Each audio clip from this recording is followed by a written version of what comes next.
It started like one of those mornings you wish you could bottle up and keep forever. Sky just turning that pale Texas gold. Air still cool enough to make your coffee taste better, the kind of quiet that only exists when you've earned it. I was sitting on my porch, boots up on the railing, watching the light roll across my land. Not a neighbor in sight, not a fence I didn't build, not a square inch I didn't bleed for. And then I saw her car coming down the dirt road like it belonged there. Now, that alone told me something was off, because nobody just accidentally finds my place. You don't pass through here. You come here on purpose. And she came in hot, tires kicking dust, engine still running when she stepped out like she had somewhere better to be, but decided to ruin my morning first. Mid-40s maybe, sharp haircut, oversized sunglasses, the kind that say, "I don't ask, I tell." And she was already waving a piece of paper before she even reached the porch.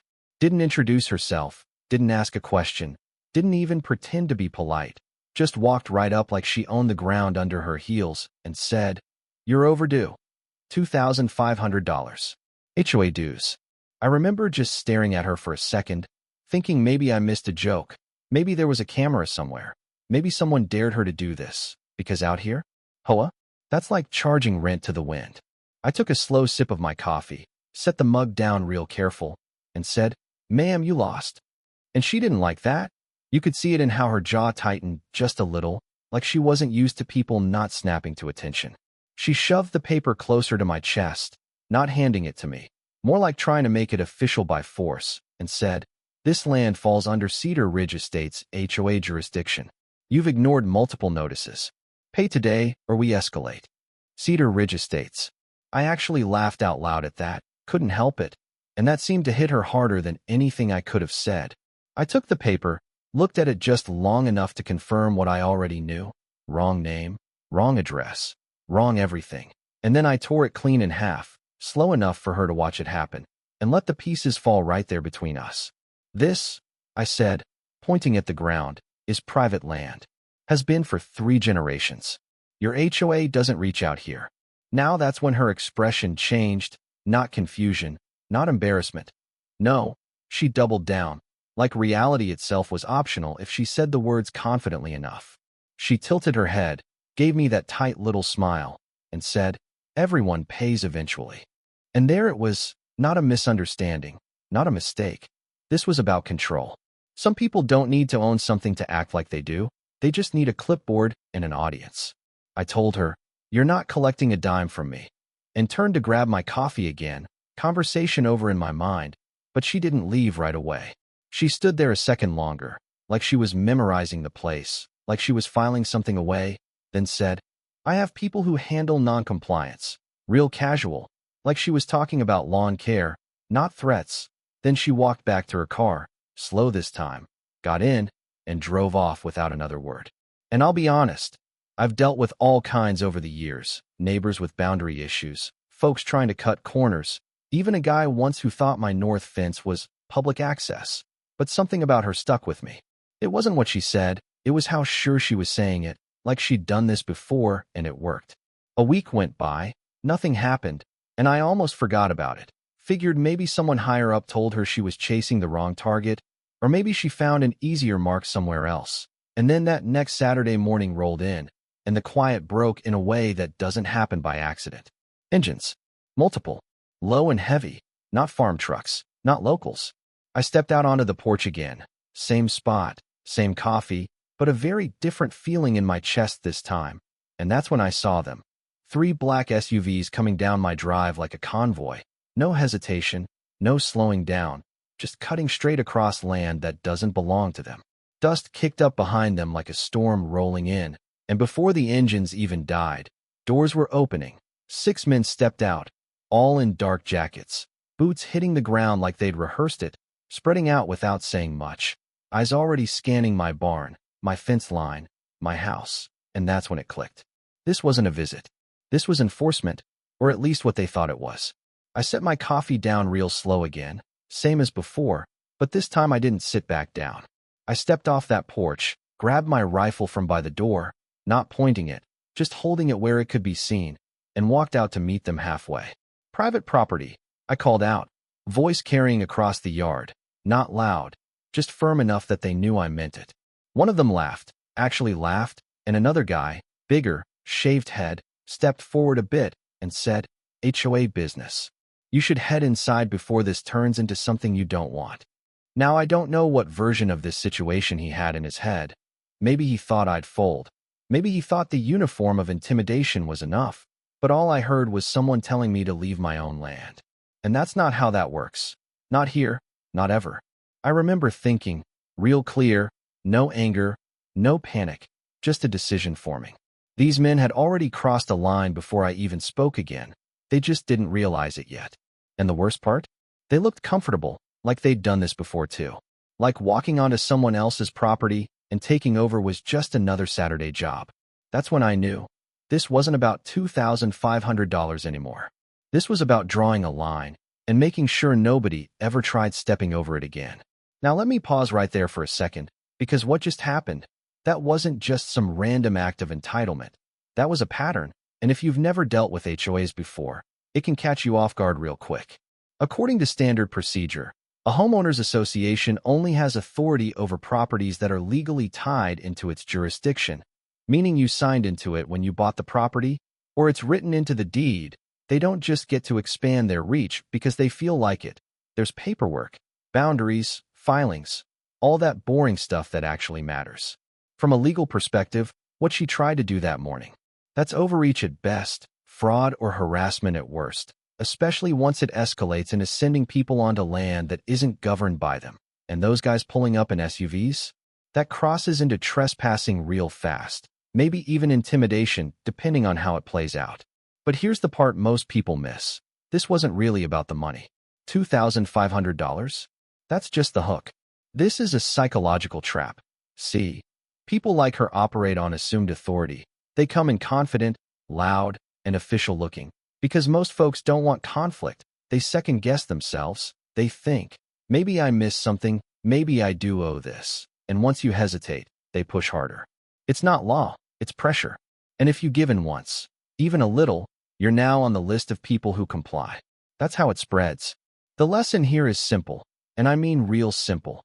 Know exactly what you own. Know who actually has authority over it. And don't let confidence replace truth. Because the moment you let someone else define your boundaries, legally or mentally, you've already given up ground you might not get back. So yeah, that's where we left it.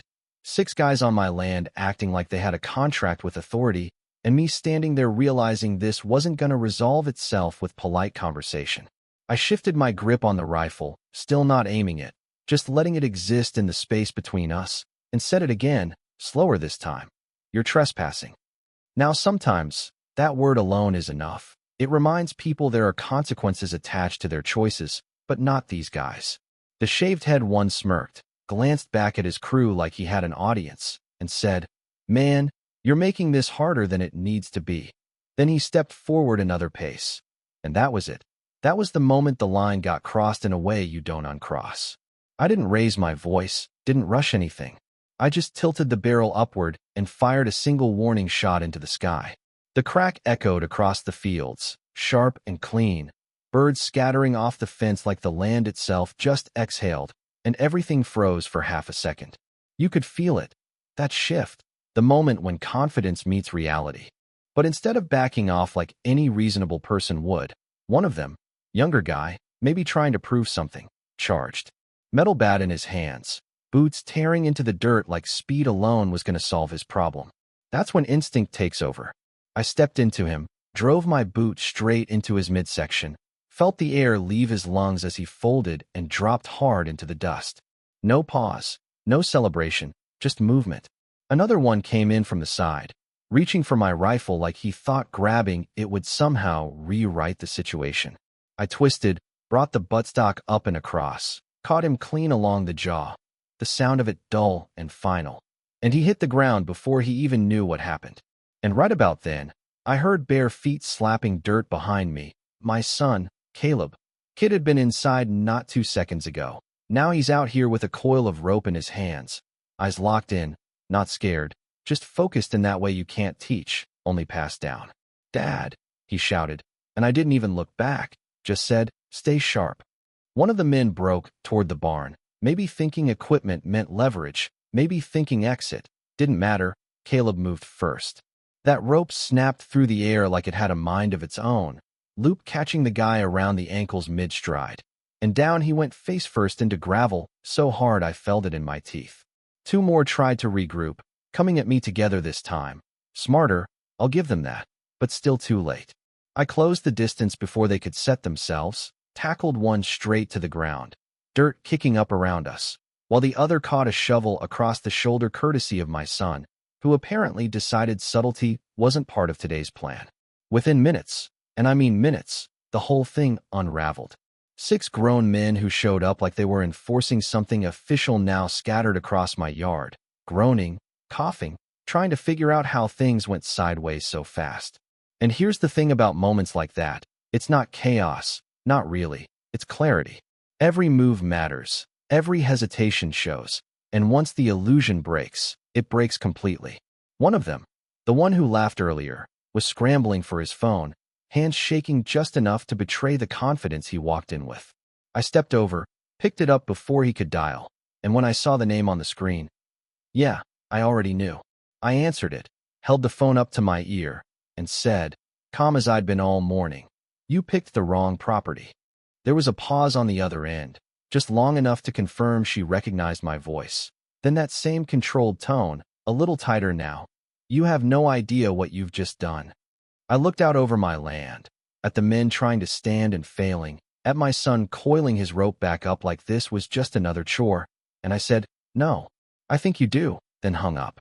By the time the sheriff rolled in, the sun was higher, heat starting to settle in, dust still hanging in the air like a reminder of everything that just went down. Now I know the sheriff. Not close, but enough. Name's Walker, the kind of man who doesn't rush judgment because he doesn't need to. He stepped out of his cruiser, took one look at the scene. 6 men, none of them where they should be, all of them on my land, and just nodded once, like the math had already been done. "Morning," he said to me, casual as anything, then turned to the others, tone shifting just enough. "Anybody here got a reason for being on property that ain't theirs?" Silence. Not defiance this time, just silence. That's when the cuffs came out. One by one. No drama. No resistance. Funny how that works. About 10 minutes into that process, a white Lexus came tearing up the drive, braking hard enough to throw gravel like sparks. And out she stepped again. Same sunglasses, same posture, but something underneath it cracking just a bit. "This is ridiculous," she snapped, walking straight past the deputies like they were staff, pointing at me like I was the problem that needed solving. "He assaulted my contractors. He needs to be arrested immediately." Sheriff Walker didn't even raise his voice, didn't match her energy, just looked at her for a second, then said, "Ma'am, this is Texas, and that there is private property. Your contractors," he nodded toward the men being loaded into cruisers, "are being detained for trespassing and unlawful entry." You could see it hit her, not all at once, but in layers, the realization that whatever system she was used to leaning on, it didn't extend out here. "You don't understand," she tried again, but it sounded smaller now, less certain. "This land falls under." Walker cut her off. Not rude, just final. "No, it doesn't." And that was it. No long speech, no courtroom drama, just a boundary stated plainly and enforced accordingly. They took the men away, one cruiser after another pulling off down the same road they came in on, only slower this time. She stood there for a moment longer, like she was waiting for something to shift back in her favor, but nothing did. Eventually, she got back in her car and left. No threats, no last words, just silence. And when the dust settled again, really settled this time, it was just me and Caleb standing there in the yard. Same land, same morning, but something had changed. Not out there. Out there was always mine, but in here. Because once someone tries to take what's yours and fails, they don't forget it. And neither do you. So yeah, that was the end of it on paper. Reports filed, charges moving forward. Her name tied to something she couldn't talk her way out of this time. And a few months later I heard through the usual small-town channels that her place had a for sale sign sitting out front like a quiet little confession. No big announcement, no apology tour, just gone. And honestly, that's how it usually ends with people like that. Not with some dramatic downfall, but with distance. Because once the illusion cracks, it's hard to stand in the same place and pretend it never did. But here's the part that stuck with me. The part one kept turning over in my head long after the dust settled. It wasn't the fight. It wasn't the sheriff showing up. It wasn't even her driving off. It was how close that whole situation came to going a completely different direction if I had handled it like most people would. And I don't say that like I'm better than anyone. I say it because I've seen it happen. People get a notice. It looks official, sounds official. Someone shows up speaking with enough confidence, and suddenly you're questioning your own ground. That's how it starts. Not with force, with doubt. The lesson here is bigger than one morning, bigger than one argument over land. It's about understanding where your authority actually comes from. Because ownership, real ownership, isn't loud. It doesn't need sunglasses and threats and hired muscle. It's quiet, it's documented, it's steady, and when it's challenged, it doesn't panic. From a legal perspective, what protected me that day wasn't just the fact that I was willing to stand my ground, it was that I knew exactly what that ground was. Boundaries aren't just physical lines on a map. They're legal definitions, agreements, records that exist whether someone believes in them or not.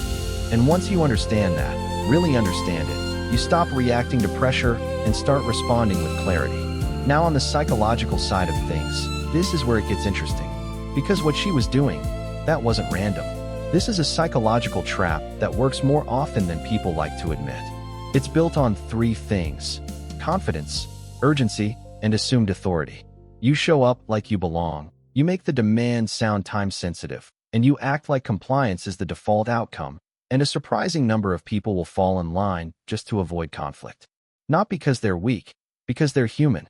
We're wired to resolve tension, not escalate it. But here's the flip side of that. Once you recognize the pattern, once you see it for what it is, it loses a lot of its power. That moment when I laughed and tore up the paper, that wasn't just defiance. That was me refusing to step into the frame she was trying to build. And once that frame breaks, everything built on top of it starts to wobble. According to standard procedure, if someone claims authority over your property, HOA or otherwise, there should be documentation, filings, something verifiable beyond a printed notice and a confident tone. If that's missing, you pause. You verify. You don't comply just to make the problem go away, because sometimes that problem is the test. And passing it the wrong way can cost you more than money. It can cost you control. Now let's talk about escalation, because that's the part people always debate. Should you have waited? Should you have called the cops first? And look, those are fair questions. Every situation has its own variables, and I'm not sitting here telling anyone there's only one way to handle something like this. But I will say this. There's a difference between reacting emotionally and acting deliberately. Nothing I did that morning was rushed. Every step was measured, from the warning to the response. The goal wasn't to win a fight, it was to stop a violation. And once that line is crossed onto your property, onto your responsibility, sometimes waiting isn't neutral. Sometimes waiting is giving someone else time to take more than they already have. The lesson here is, know your thresholds before you're tested. Know what you're willing to tolerate, what you're not, and what actions you're prepared to take if those lines get crossed. Because hesitation in those moments, that's where things spiral. And one more thing, and this is important, none of this is about looking for conflict. I don't wake up hoping someone drives onto my land so I can prove a point. I wake up wanting the same thing most people want. A quiet morning, a little control over my own space, the freedom to exist without someone else trying to rewrite the rules. But if there's one thing that experience teaches you, it's this: peace isn't something you're handed. It's something you maintain. And sometimes maintaining it means standing firm when someone else is counting on you not to. So let me ask you this, and I want you to actually think about it, not just answer quick. If you were sitting there that morning, same situation, same demand, same pressure building in front of you, would you have pushed back? Or would you have paused, waited, maybe hoped someone else would step in and handle it for you? No right answer here, just an honest one. Because the truth is, you don't really know where your line is until someone tries to cross it.